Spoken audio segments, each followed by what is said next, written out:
Hello and welcome back to Desert DIY. If you are new here, my name's Corey. Today I'm going to be using this scrap wood, which is some spindles from an old crib and a piece of lumber that I use to make faux beams in my master bedroom. I'm going to be turning these into farmhouse style risers. So first I'm going to cut them to size, then I'm going to cut off these little feet shaped pieces of the spindles from the crib. I need 8 of them, but I'm also going to cut some extra for future projects so that they're already ready. So all I did was cut along each little crack, I guess there, like where the shapes end, there's like a crack in between, so I'm using that to measure, and I'm just going to cut enough for all the projects today, plus some in the future. The first 4 I'm going to be attaching to the piece of wood that I'm going to be painting in a gray color. But first I'm going to be attaching the feet on. So this spray accelerator, it helps make the super glue dry almost instantly, so that way I don't have to wait for it to dry and it stays really strong without getting bumped or moved around or having them get like moved from where I had first put them so then they don't match anymore. So now I'm just gluing them on using my super glue, and all of these super glue products I got from Starbond, and I'll link down below for their website, and I also have a discount code for you guys. So I'm going to use the Waverly brand chalk paint in the color Mineral. This is the gray color that I was talking about. I'm just going to paint the entire piece in this gray. And I really like this gray color until I had finished it and it looked like the exact same color as the paper that I have underneath it. It kind of made it like really boring to me at that point. But the reason why I didn't go with a white, many people would have chosen to go with a white, is because I wanted it to stand out against my white backgrounds in my home. For the second one, I'm painting in black, and I'm also using Waverly chalk paint for this one. And again, I'm choosing these colors instead of white because I really want them to pop with my black or with my white background in my kitchen and in other places of my home where things are painted white.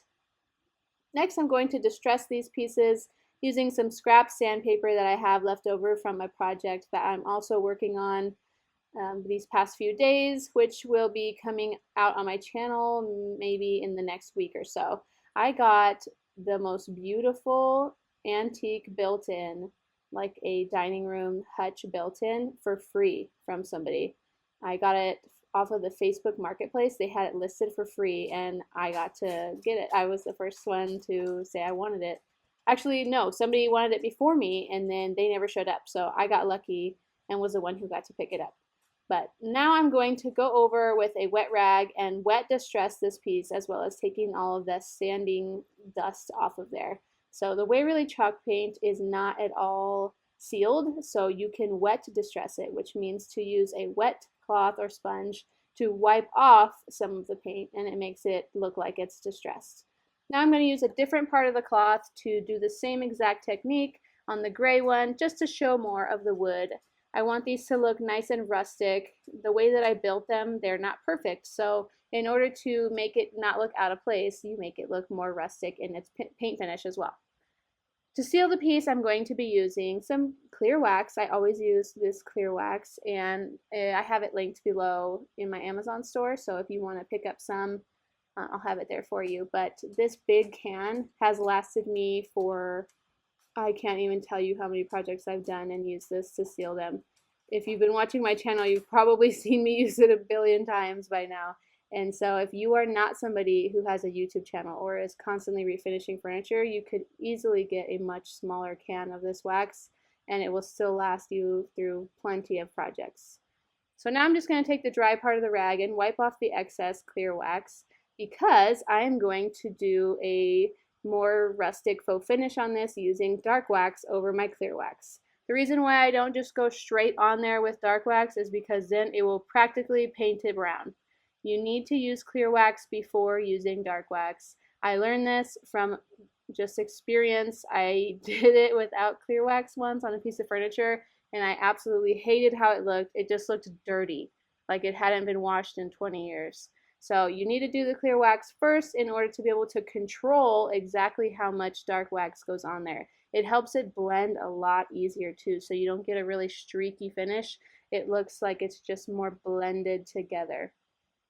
And that gives it this like driftwood color, antique color. I don't know. I just love that color. Now I'm just going to clear wax this black one, and that is all that I have to do for these two risers. This project was really, really easy, and I'm so glad that I finally found out the perfect way to use those spindles from the crib.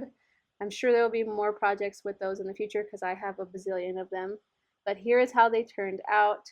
Man, do they look cool. I keep seeing these in all the stores and I want them so bad, but they're like $20 usually. If you get them from like TJ Maxx or HomeGoods, they're around $15 to $20. And this one cost me next to nothing because these pieces were in the garbage, ready to go to the dump. Thank you so much for watching, and if you liked what you saw, don't forget to hit the subscribe button down below, and I will see you next time. Bye!